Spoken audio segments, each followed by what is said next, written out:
The resurrection of Jesus Christ carries with it many, many wonderful implications.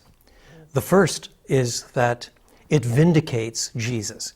In other words, there were some people who thought that if Jesus died on the cross, it could only be because he deserved it. He was declared guilty by a Roman court. And the Old Testament itself insisted that anyone who hangs on a tree is under the curse of God. But as it turns out, he did not die as a damned man because of his own sin. Rather, he was bearing the sin of others. And that sacrifice so pleased God that God raised him from the dead. And thus, his resurrection is a form of vindication. It is proof positive that when Jesus said with his dying words, "It is finished," God agreed, his Father agreed. The work of redemption had been accomplished, and the Father vindicates Jesus through the resurrection. But it also demonstrates the gospel's concern for human beings embodied. In other words, there are some people who think of our ultimate state as kind of ethereal spirit beings without any connection with bodies or the like.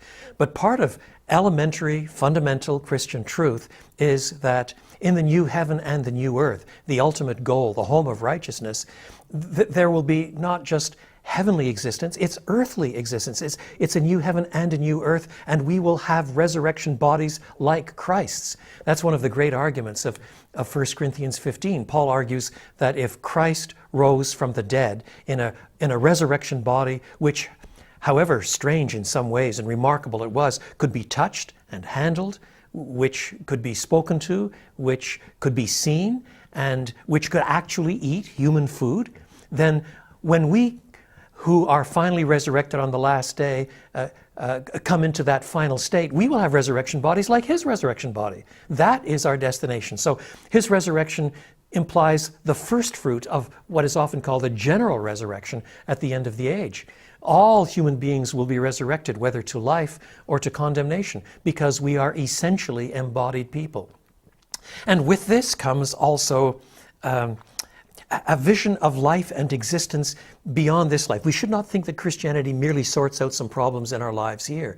Rather, the ultimate goal is beyond this life.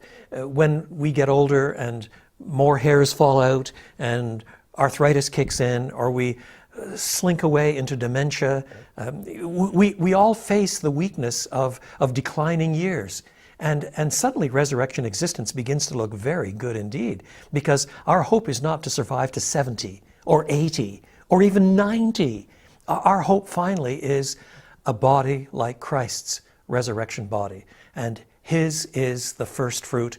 Ours has been secured by him, and we are coming along behind him to join him in resurrection existence, full-bodied resurrection existence in the new heaven and the new earth, the home of righteousness.